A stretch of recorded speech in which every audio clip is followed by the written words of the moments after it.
The UFC had an unbelievable start of 2023. The promotion was making bangers after bangers after banger. Each pay-per-view was truly a mega fight. But I don't think I'm the only one that's noticed a sudden decline. Why is this? Well, I've came up with a few reasons. One thing that's contributing to the lackluster middle of the year for the UFC is the UFC Apex. Now, we all know the UFC Apex. When COVID-19 started and we all had a social distance and all stuck inside our home, the UFC was able to use their own personal institute to be able to broadcast fights, from pay-per-views to fight nights, to eventually hosting the return of TUF. UFC Apex was at one point critical for the UFC's success. It seems like this is now a place where the UFC goes when they're lazy. Let's take, for example, May 20th's card. Now, May 20th just finally had a main event with just a month till the card. 4 weeks. And no offense to Irene Aldana and Raquel Pennington, it just seems like that main event was just thrown together, only because the UFC had no other fights to make. And because it's at the Apex, the UFC doesn't have to worry about selling out shows. They don't have to worry about having a crowd. ESPN will pay them anyway. And while there are some fun fight nights like the one in Charlottesville with Jairzinho Rosenstrike and Jalton Almeida, these UFC Apex cards are clearly cards that the UFC just doesn't care about. Every single one of these Apex cards have a pretty decent main event with a terrible undercard. And just under 2 weeks, Song Yadong and Ricky Simone are going to headline a UFC Apex card, and they were at one point scheduled to be a co-main event of the fight night a week before it. It's truly insulting as a UFC fan to see this. And because of the UFC Apex and their reliance on it, we're not seeing the UFC go to as many places as we'd like to. For instance, Mexico, we have 3 Mexican champions. It makes the most sense to go to Mexico now. However, it seems like the UFC has no plans on going, and even Dana White admitting himself that he's messed it up. You're not wrong. I mean, for the first time ever, we got 3 champions. Why did we not do a Cinco de Mayo fight? Why did we not do this? Why? We're fucking it up. That's why.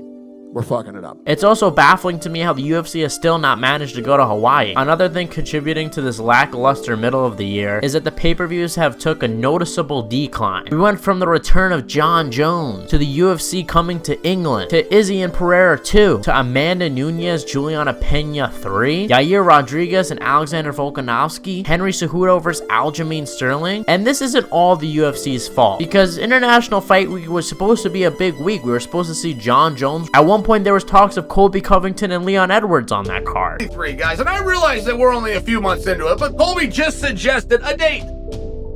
Suggested a date for himself and Leon.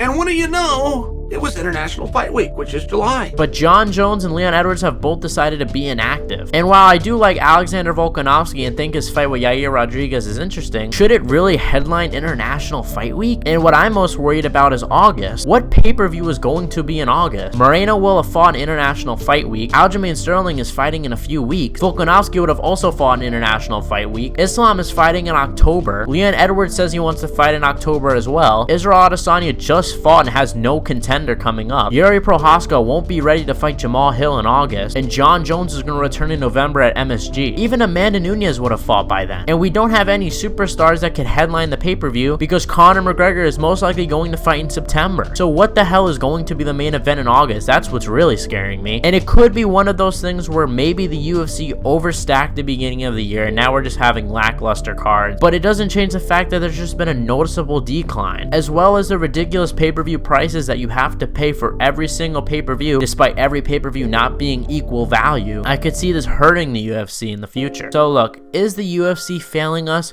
No.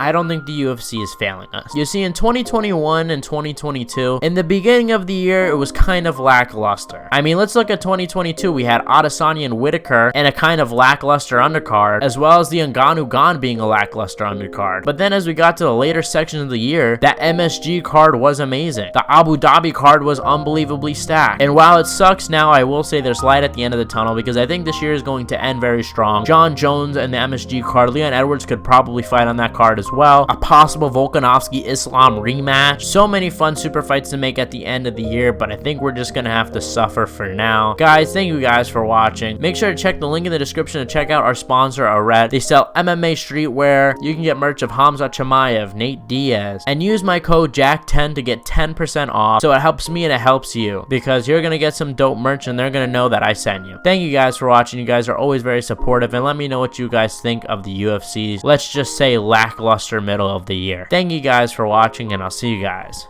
in the next one.